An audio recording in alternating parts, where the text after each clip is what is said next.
Bismillahirrahmanirrahim. Assalamualaikum warahmatullahi wabarakatuh. Berjumpa lagi dengan saya Nurbaitin Nasution pada video pembelajaran kalkulus lanjut. Nah,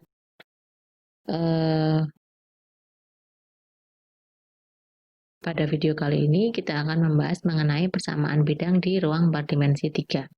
Jadi setelah sebelumnya kita mengenal persamaan garis, sekarang kita akan membicarakan mengenai persamaan bidang di ruang berdimensi 3.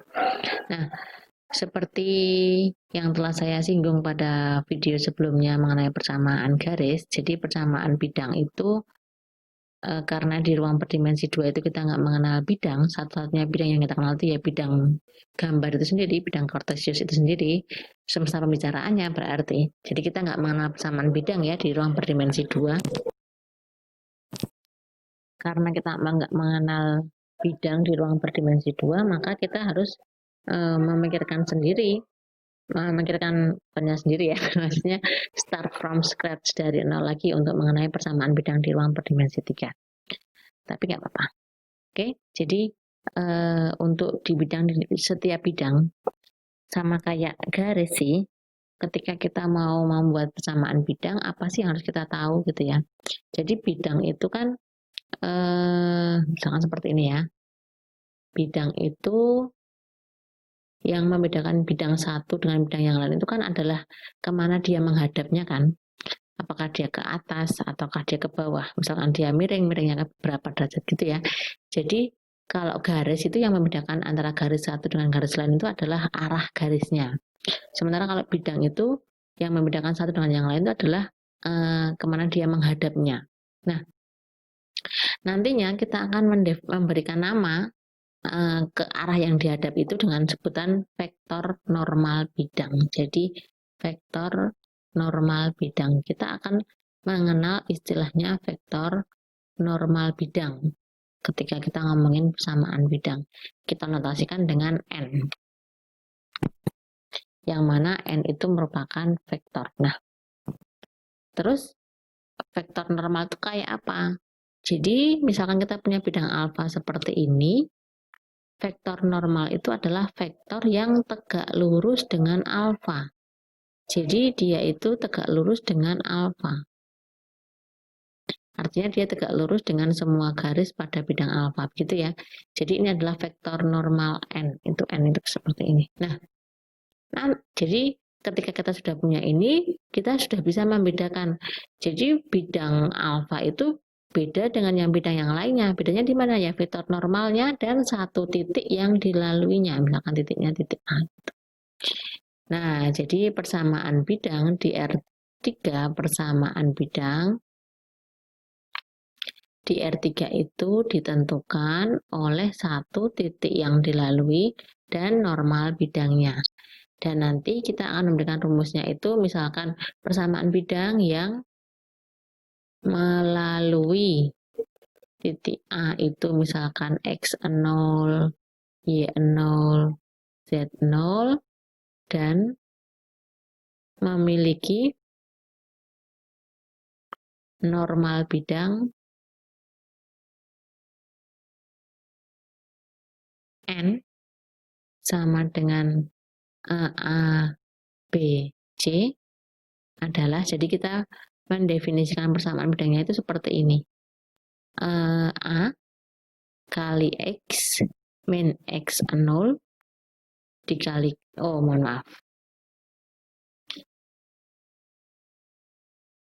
A dikalikan X min X0 ditambahkan B dikalikan Y min Y0 ditambahkan C kalikan Z min Z0 sama dengan 0. Nah, ini adalah persamaan bidang,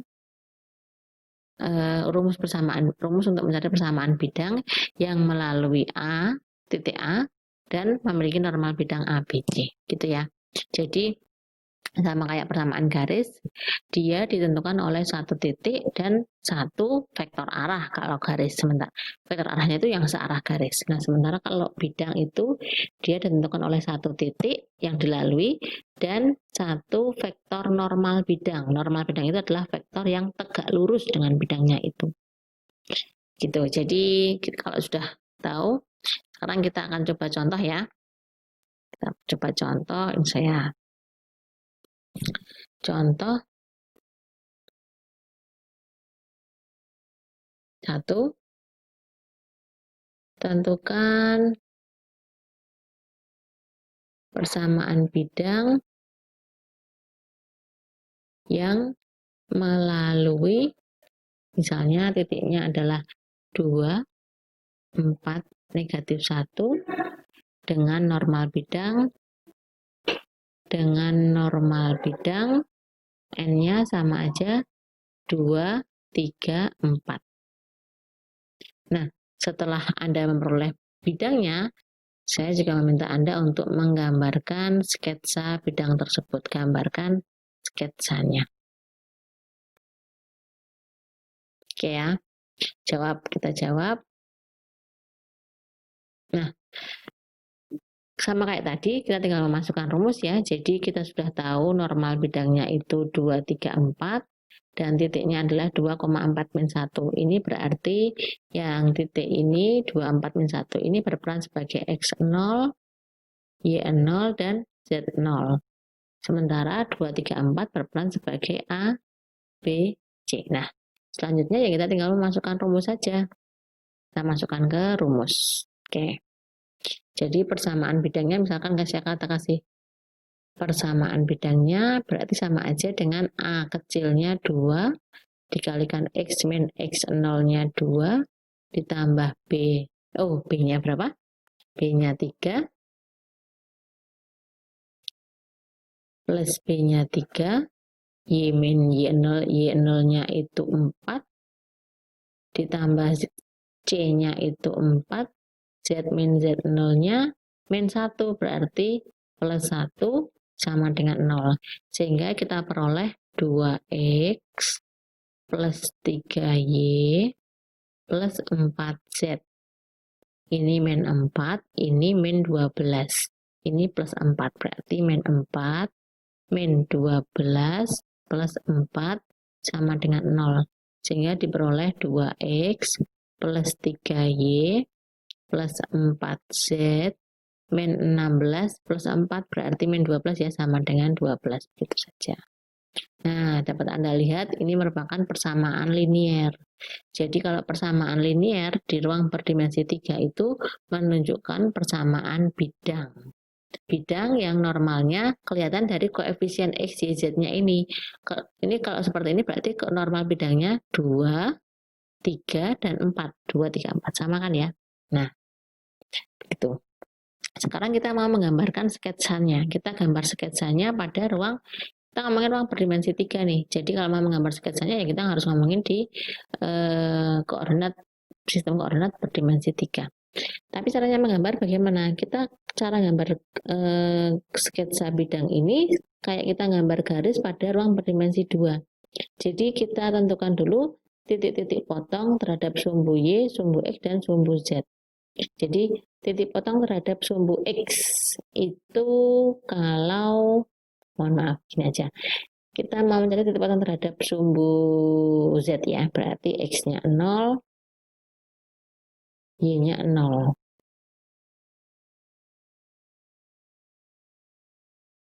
Nah, ini berarti nanti Z-nya ketemunya berapa? Ketika X-nya 0, Y-nya 0, ini kan berarti kan sama aja dengan 0, tinggal 4Z sama dengan 12, berarti Z-nya ketemunya 3. Berarti dia melalui titik 0,0,3. Kemudian ketika X-nya sama dengan 0, Z-nya yang 0, nanti Y-nya ketemunya berapa? Atau begini saja biar Anda tidak bingung, saya teruskan seperti yang di atas. X-nya 0, Z-nya 0. Nanti Y-nya ketemunya 0, 0, Y-nya ketemunya 4. Berarti dia melalui titik 0,4,0. Kemudian yang terakhir, ketika Y-nya yang 0 dan Z-nya yang 0, berarti nanti X-nya ketemunya berapa? Ternyata ketemunya 6. Berarti dia melalui titik 6,0,0. Nah, setelah kita mendapatkan titik potong dengan masing-masing sumbu ini, kita bisa menggambarkan pada sistem koordinat kartesius ya, yang berdimensi 3. Jadi seperti ini, kemudian ini, gitu ya. Oh, yang ini agak pas, kita gambarnya di sini. Sip. Nah, gitu ya. Nah, ini itu sumbu X, ini itu sumbu Y, kemudian ini itu sumbu Z. Nah, dia melalui titik 0,0,3, berarti dia memotong di sumbu Z di titik sini, ini 3. Dia melalui titik 0,4,0040, berarti di sini 4. Dan 600, berarti di sini itu 6. Sehingga kalau kita gambarkan, kalau kita hubungkan ketiga titik potong ini, kita akan membentuk suatu segitiga.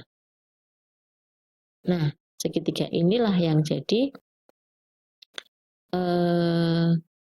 sketsa dari bidangnya ya. Jadi kayak bidang, apakah bidangnya cuma sampai segitiga ini dok? Tidak, dia bisa melebar ke segala arah. Tapi kalau kita bayangkan, dia itu akan memotong sumbu-sumbu koordinat dengan bentuk segitiga seperti itu. Jadi kayak ada kertas nempel di pojokan gitulah. Bisa dibayangkan ya. Tapi itu nggak cuma sampai segitu dok, dia itu bisa ke segala arah. Dia bisa memotong ke segala, dia bisa berlebar ke segala arah gitu. Dan normal bidangnya ditunjukkan dengan seperti ini. Ini ya, berarti normal bidangnya itu nanti ke depan ini, dan dia nanti tegak lurus dengan semua garis ini. Normalnya itu tadi berapa? 2,3,4. Demikian, itu persamaan bidang. Itu contoh satu ya. Kita coba contoh lain. Oke, kita coba contoh lain. Sekarang misalkan, bisa nggak kita, kalau contohnya soalnya seperti ini.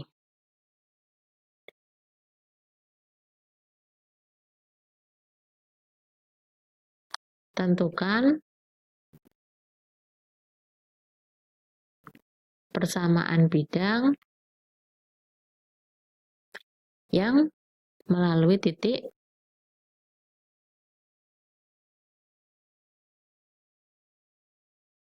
P 1, 3, 2, Q 3, min 1, 6, dan R 5, 2, 0 gitu ya. Jadi bidang yang akan kita cari nanti, kita belum tahu normal bidangnya. Tapi kita mengetahui 3 titik yang dia lalui. Jadi bayangannya seperti ini. Misalkan bidangnya itu saya bentuk kayak gini ya. Bukan berarti bentuknya masih sejajar genjang loh ya, belum tentu. Ini cuma gambaran aja.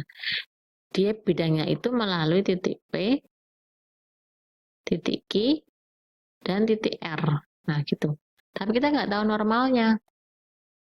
Kalau kita mau pakai rumus yang tadi, kita kan cuma perlu 1 titik dan normal bidang. Nah, kita punya 3 titik, bisa milih terserah nih. Cuma normalnya kita belum tahu. Berarti kita harus nyari tahu dulu normalnya berapa. Nah, caranya mencari tahu normalnya bagaimana? Nah, normal bidang itu kan karakteristiknya adalah normal, itu adalah vektor yang tegak lurus bidang. Berarti kalau kita mau mencari normal bidang alfa, kita harus nyari vektor yang tegak lurus bidang alfa. Caranya bagaimana? Kita aja nggak punya vektor di sini. Nah, kita punya vektor nih sebenarnya. Kan kita punya PQR. Kita bisa punya vektor PQ, juga bisa punya vektor QR. Nah, gitu ya. Nah, sekarang untuk mencari vektor yang tegak lurus normal, yang tegak lurus bidang, sama aja kita harus cari vektor yang tegak lurus PQ dan juga tegak lurus QR. Berarti di sini nih normalnya. Kira-kira apa dong yang bisa Anda lakukan untuk mencari normal bidang? Bisa nggak Anda mencari cara untuk mencari vektor yang tegak lurus PQ dan QP dan juga tegak lurus QR? Caranya diapain? Benar ya? Jadi caranya adalah di cross product-kan. Jadi normal bidang ini sama aja dengan cross product dari QP cross QR gitu. Jadi Anda cari dulu QP berapa, Cari dulu GR berapa, nanti ketemu, tinggal di cross product-kan, ketemu normal bidang. Setelah ketemu normal bidang, Anda tinggal mencari persamaan bidang menggunakan rumus yang telah dipelajari sebelumnya. Anda punya 3 titik untuk digunakan, silakan Anda pilih salah satu. Jangan hanya menggunakan satu titik tertentu. Bisa jadi jawaban Anda dengan teman Anda berbeda, tidak apa-apa, karena memang tidak unik ya, bisa dinyatakan dalam berbagai cara gitu. Nah, setelah ketemu yaitu tadi persamaan bidangnya. Saya nggak akan membahas lebih detail, silakan Anda selesaikan sendiri. Saya akan membahas contoh yang ketiga. Jadi contoh yang ketiga mengenai perpotongan dua bidang. Jadi contoh 3. Tentukan persamaan perpotongan antara bidang X plus Y plus Z sama dengan 1 dan X minus 2Y plus 3Z sama dengan 1. Itu ya. Jadi ini ada dua bidang yang mana mereka berdua saling berpotongan. Nah, Anda diminta mencari perpotongannya berbentuk apa, kemudian bentuknya itu persamaannya apa gitu. Nah, sebelum kita masuk ke persamaannya, kita cari tahu dulu. Misalkan Anda punya dua bidang saling berpotongan. Perpotongannya berbentuk apa sih? Jadi kayak misalkan ada dua kertas, itu berpotongan. Jadi misalkan ada kertas itu dan ada kertas ini. Kayak gitu ya. Nah, nih, perpotongannya di mana nih? Bentar. Ya, perpotongannya di sini ya. Ini mungkin nggak begitu bagus sih gambarnya, tapi kita anggap bagus aja ya. Jadi ini perpotongannya ini. Ternyata perpotongannya berbentuk apa? Ternyata perpotongannya berbentuk garis. Jadi perpotongan antara dua bidang itu berbentuk garis. Berarti kalau mau mencari persamaan garis, pada video sebelumnya telah dibahas, kalau mau mencari persamaan garis, Anda perlu satu titik yang dilalui, satu titik, plus satu vektor arah garis. Vektor arah itu vektor yang searah garis. Beda loh ya. Kalau vektor normal tadi vektor yang tegak lurus bidang. Kalau vektor arah itu adalah vektor yang searah garis. Nah, sekarang kita tinggal mencari satu titik dan satu vektor arah. Nah, kita mau mencari yang gampang, vektor arah terlebih dahulu. Coba Anda perhatikan. Ini ada bidang itu normal bidangnya kan kita ketahuan, kita bisa tahu normal bidang kan dari koefisien X, Y, Z-nya. Bidang yang pertama normal bidangnya itu adalah 1, 1, 1. Tinggal lihat koefisien X, Y, Z. Bidang yang kedua normal bidangnya adalah 1, negatif 2, 3. Nah, bidang yang pertama berarti normalnya ke sana, bidang yang kedua nanti normal bidangnya ke sana. Lah Anda mau mencari vektor arah garis, misalkan ini bidang arah vektor. Bentar, saya coba ganti.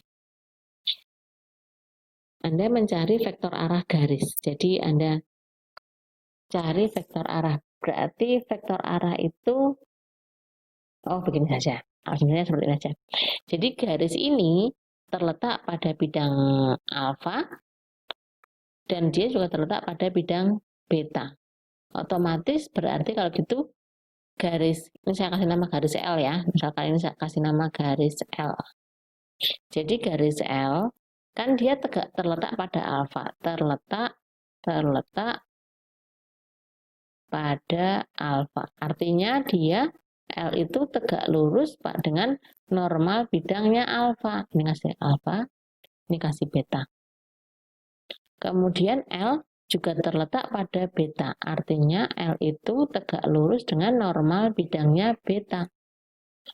Kalau begitu, karena dia tegak lurus dengan normal alfa dan juga normal beta, Berarti dia searah dengan apa? Berarti L itu searah dengan normalnya alfa cross normalnya beta gitu.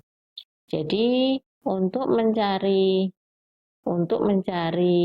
vektor arah dari L, Anda harus mencari hasil kali silang antara normal bidang alfa dengan normal bidang beta. Oke ya, berarti untuk urusan vektor arah udah beres. Tinggal mencari titik-titik perpotongannya atau titik yang dilalui garis. Caranya mencari titik yang dilalui garis bagaimana? Nah, untuk cara mencari titik yang dilalui garis, kita tinggal setting aja. Tadi kan kita punya dua persamaan bidang. Yang pertama adalah X plus Y plus Z sama dengan 1. Kemudian X min 2Y plus 3Z sama dengan 1. Gitu ya. Nah, untuk mencari satu titik yang sama-sama dilewati bidang, yang otomatis juga akan dilewati oleh garis, itu kita setting aja salah satu. Misalkan Z-nya sama dengan 0. Z sama dengan 0. Artinya kita mencari perpotongan dua bidang ini di Z sama dengan 0. Ternyata menghasilkan, di sini menjadi X plus Y sama dengan 1. Yang ini menjadi X min 2Y sama dengan 1. Nah, setelah ketemu ini kita tinggal mengeliminasi. Dieliminasi jadi tinggal 3Y sama dengan 0 atau Y-nya sama dengan 0. Untuk mencari X, kita masukkan ke persamaan yang atas ini ya. Jadi diperoleh X plus 0 sama dengan 1. Berarti X-nya sama dengan 1. Artinya, kedua bidang ini itu melalui titik X-nya 1, Y-nya 0, Z-nya 0. Atau melalui titik 1, 0,0. Nah, setelah ketemu satu titik dan ketemu vektor arah ini, Anda bisa mencari persamaan garis yang dimaksud. Oke, mungkin ada variasi yang lain, variasi soal yang lain. Biasanya kalau mengenai persamaan bidang, biasanya melalui yang pertama adalah mungkin jika normal bidang tidak diketahui, yang mana sudah kita bahas dua sebelumnya. Jadi jika normal bidang tidak diketahui, atau kemungkinan Anda disuruh mencari jarak antara dua bidang yang sejajar. Jadi kalau untuk mencari jarak titik ke bidang, begini, kita akan mencari jarak antara dua bidang sejajar. Kalau begitu Anda perlu bantuan rumus jarak titik ke bidang. Ada juga di buku sih, saya sudah share buku ya. Jarak titik X0, Y0, Z0 ke bidang AX plus BY plus CZ minus D sama dengan 0. Itu jaraknya berapa? Misalkan sangat nama D ya, distance gitu ya. Itu akar, itu A kali X0 plus B kali Y0 plus C kali Z0 minus D per akar A kuadrat plus B kuadrat plus C kuadrat. Nah, ini jarak titik ke bidang. Nah, sekarang kalau yang ditanya itu kan jarak antara dua bidang, bukan jarak titik ke bidang. Lalu bagaimana?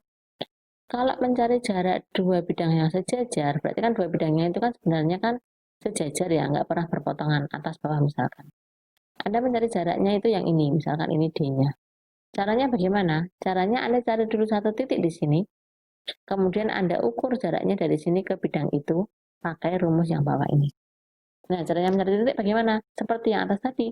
Kita misalkan kalau Anda punya persamaan bidang, ini pasti misalkan bidang alfa persamaannya sudah diketahui.